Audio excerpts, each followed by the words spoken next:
Hola, ¿qué tal? Estamos aquí en la Ciudad de México, en la UAM Xochimilco. Estamos, bueno, muy contentas, gracias por la invitación de antemano, es un placer.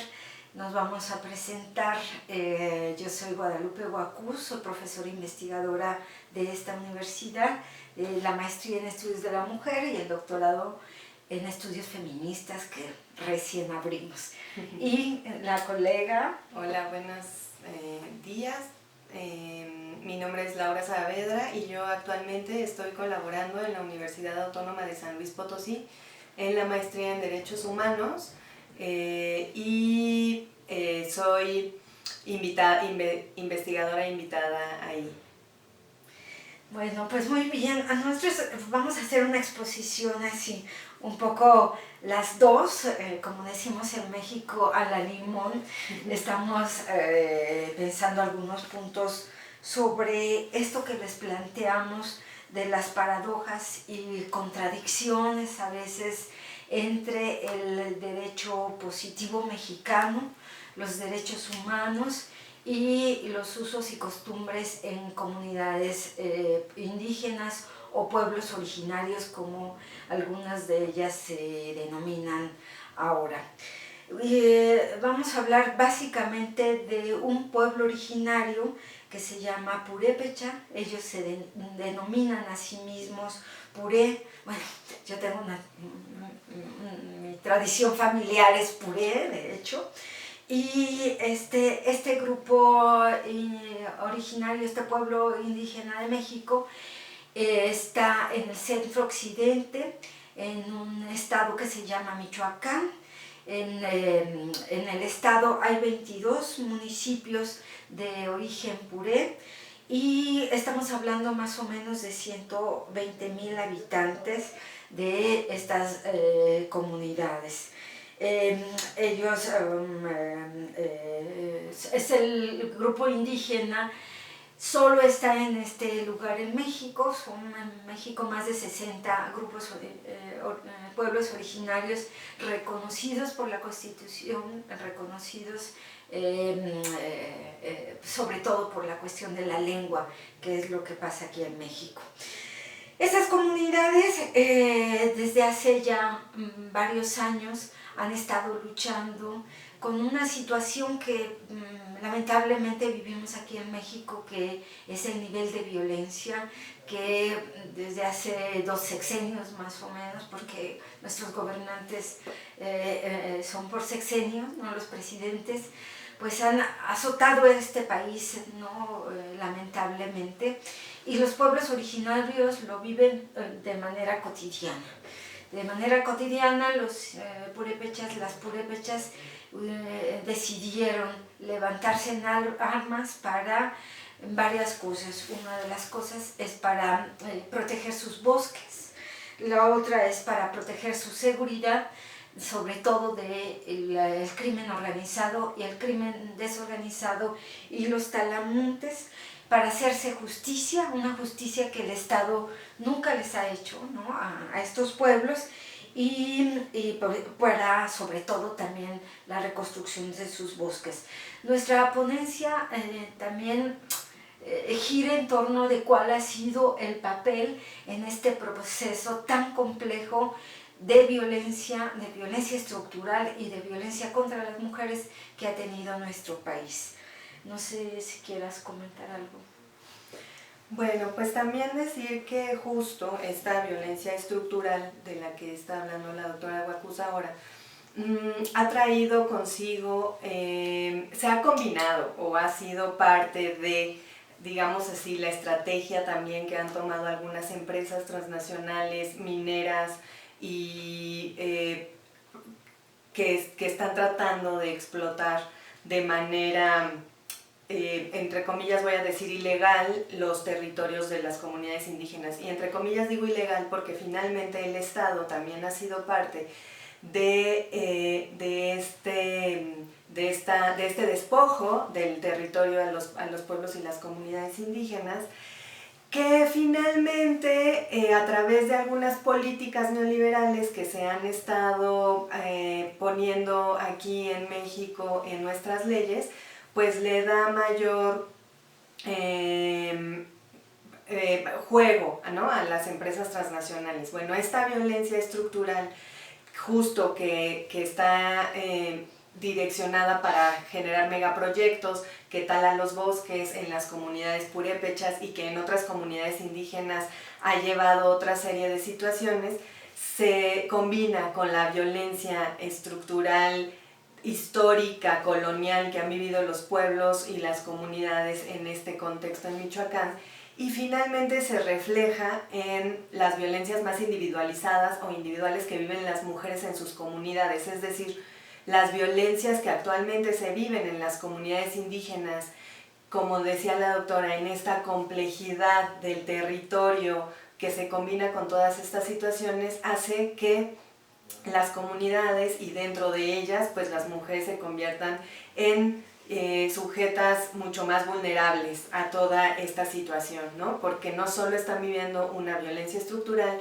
sino que también están viviendo violencias dentro de sus comunidades que finalmente van en contra de sus derechos humanos, ¿no? Y bueno, este es como el contexto general en el que estamos planteando nuestro trabajo que queremos compartirles más adelante en la publicación. Sí, la doctora Laura hablaba de cómo las mujeres sufren la violencia estructural, pero también la violencia en sus propias comunidades. Primero me gustaría decirles que en las comunidades purépechas las mujeres tienen una voz muy importante, o sea, muy importante, a veces más importante que en otro tipo de comunidades indígenas en México.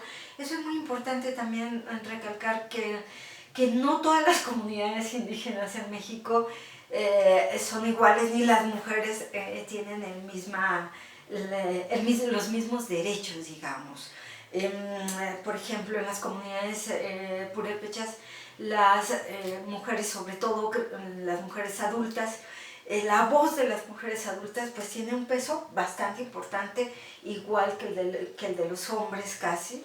En la mayoría de las comunidades actualmente las mujeres pueden en los procesos de autogestión comunitaria alzar la mano, hablar, decir cosas.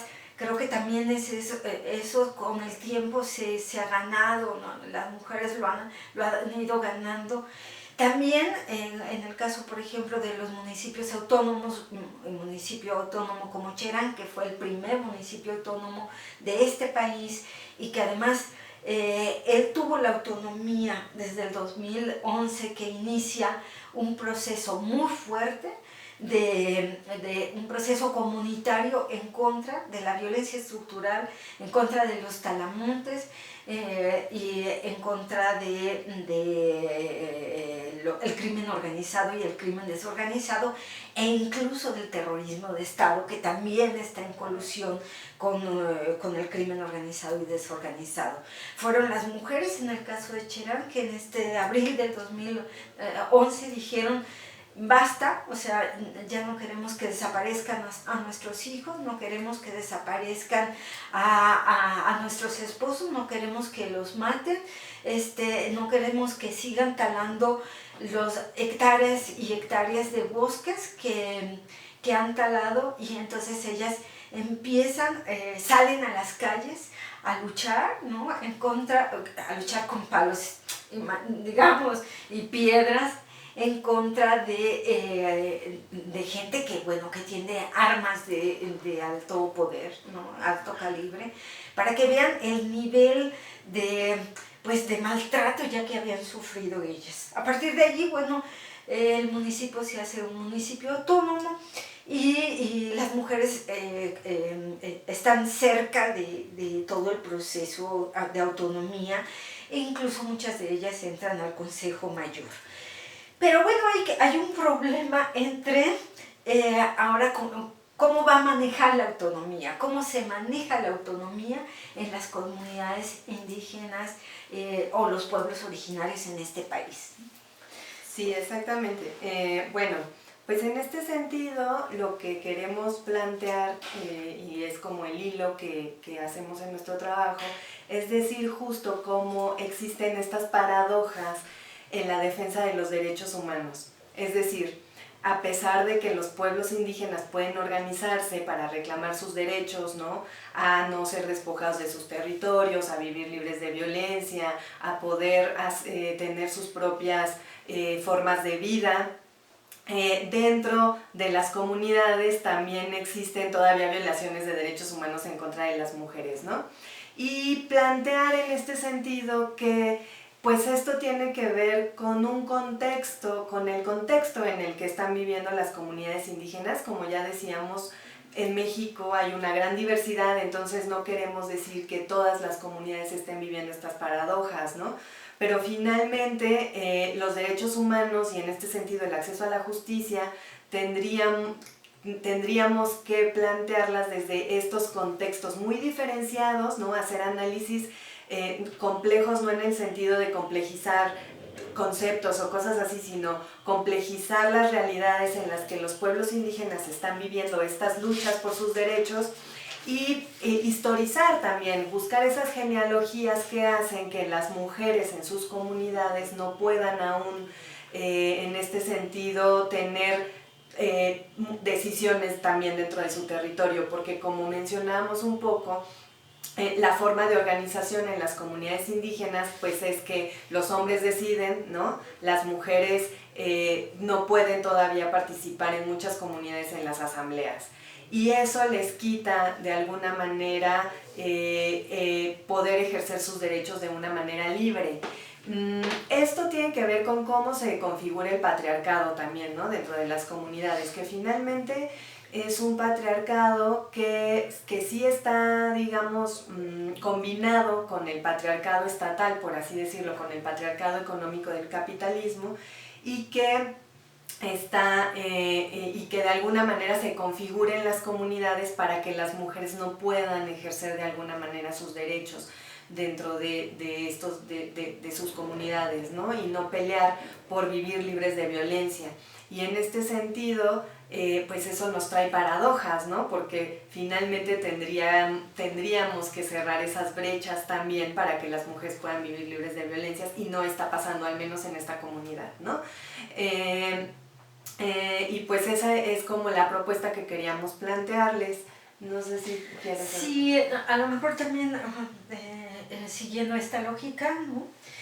Decirles que pues sí tenemos como varios niveles de violencias por las que atraviesan las mujeres. El cuerpo de las mujeres es el cuerpo de la violencia, me parece, en este escenario tan tétrico. Digo, las comunidades, incluso Purépecha, se acaban de levantar hace muy poquito, y que hay violencia pues de los talamontes, crimen organizado, etcétera, trata de personas, por ejemplo, con fines de explotación sexual, pero también está cómo quieren las grandes compañías transnacionales que las mujeres se inserten en estos megaproyectos, y que también es parte de la violencia estructural, pero también tenemos la violencia doméstica o las violaciones a las mujeres